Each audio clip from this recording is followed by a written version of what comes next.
je suis un passionné de jardinage biologique et je fabrique des purins depuis déjà plusieurs années. Ça fait une quinzaine d'années. Voilà. J'en ai distribué beaucoup autour de moi. Et je trouve que le purin est très utile au jardin, mais il ne fait pas tout en soi. Voilà.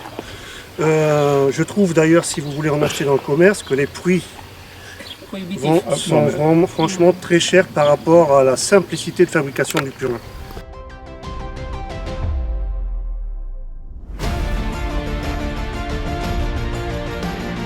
Moi je dirais pour la consoude, moi personnellement je l'utilise principalement pendant la période de floraison des plantes. Oui, exactement. Oui. Voilà. Pour la tomate. Utilisez l'ortie pendant la croissance. Yeah.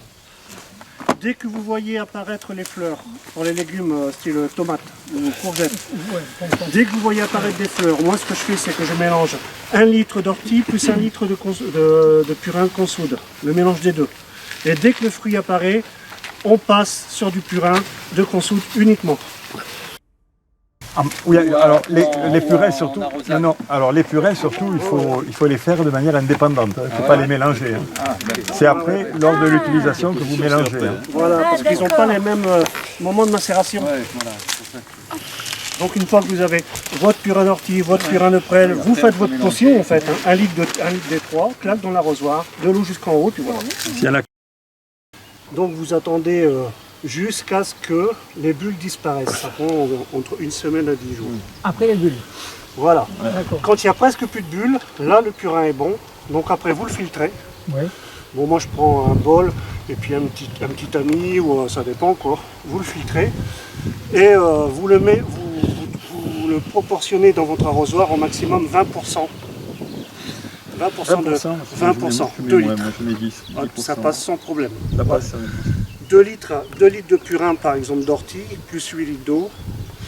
2 litres de purin de consoude, plus 8 litres d'eau. Il n'y a aucun problème pour votre jardin, il n'y aura aucune brûlure. Par contre, si vous mélangez les purins, vous mettez 2 litres voilà. En tout. Pulvérisation. Et dans ce cas-là, on réduit. Alors moi, je mets 5% en pulvérisation. Ça aussi, 50 centilitres. Alors en pulvérisation, il y a une plante qui est intéressante, enfin un purin qui est intéressant, c'est le purin de consoude, de prêle, parce qu'il est antifongique. Enfin, il protège la plante préventivement contre le mildiou.